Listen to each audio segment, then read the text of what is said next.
Hi, Avid students, Miss Davidson again. I am one of the Avid 11 teachers here at Burnsville High School. Now, I know a lot of you have been doing tutorials for quite a long time, and they have changed slightly this year. There's things such as like the reflection part that we are going to be doing differently. The form has also changed. It is going to be a Google Doc, and your Avid teacher will be sharing them with you via Schoology. And so they're just going to have a little bit different format. So I'm going to show you a couple features with the tutorials and things that might be slightly different.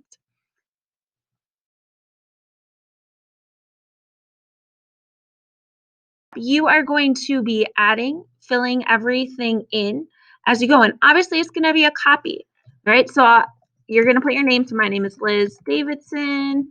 My Avid teacher is Christy. My tutor is going to be Canyon. The date, so today is 9/21. My Avid period is first. And the subject that I'm going to talk about today is chemistry.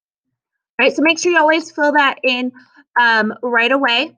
Now, here's some things that are going to be different. Is you are going to put the topic or essential question from that academic class. And you might tell me, well, Miss Davidson, the teacher didn't give me a topic or an essential question. And I'm going to say, tough. You need to figure out your own. All right, so in chemistry, we are currently talking about physical properties. Now, you can also, I know in science we tend to give this to you more often, but I've also told my students, especially in my honors classes, that you can look at what are the learning objectives for the day and come up with an essential question. Okay, so from there, you are going to take that initial question from whether it's a homework assignment or whatnot. All right, so the initial question, let's just say, is is um, what is oxidation? Physical or chemical? I can type, would be helpful. Chemical properties. Now, this is a fairly straightforward, easy question, so you should definitely get a little bit more challenging. So this initial question, if for some reason you want to, it's a math problem and there are graphs and charts and things like that, you can insert a screenshot. So you could take a picture, insert image, upload from your drive or the photo, or you can take a picture of your notes. So you could insert that picture right there. Things like that. So academic vocab words, you know that. Same with what do you know about your question? So what things do you currently know? All right. Now, this is where we get into things that are a little bit different. So this is where you are going to show all your train of thoughts and your thinking. So what do you currently know about that problem? All right. So what kind of general steps do you need to do to get to that point?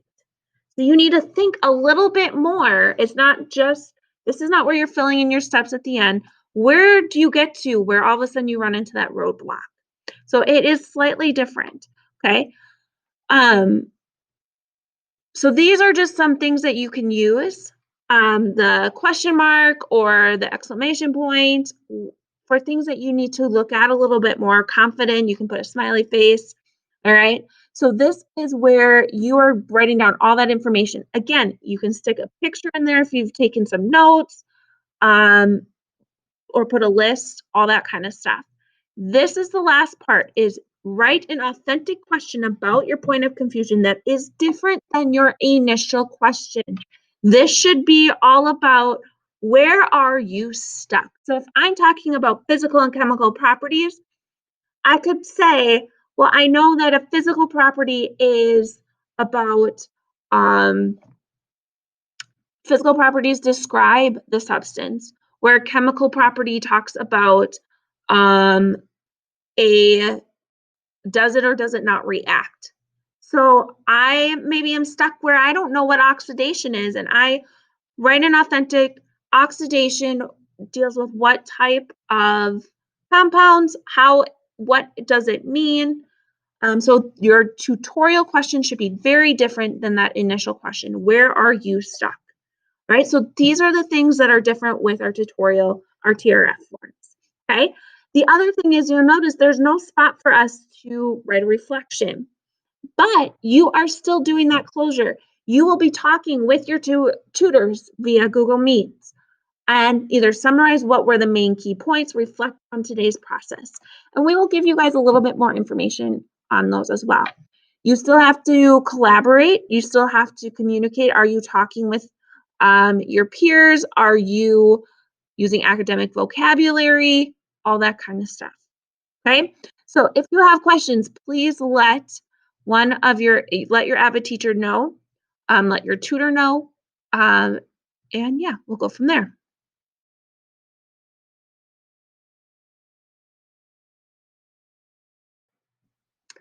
All right, so TRFs do look different. The form is different. It is really focusing on what don't you know and what do you already know. And the main reason why we want to do this is because if you can go into your college professor and say, I've walked through these steps and I am stuck here, they are going to be so impressed with you.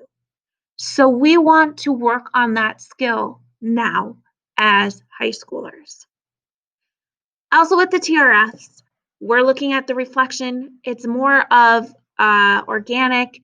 Let's talk about what we learned versus let's just fill out this form to get it done. Okay.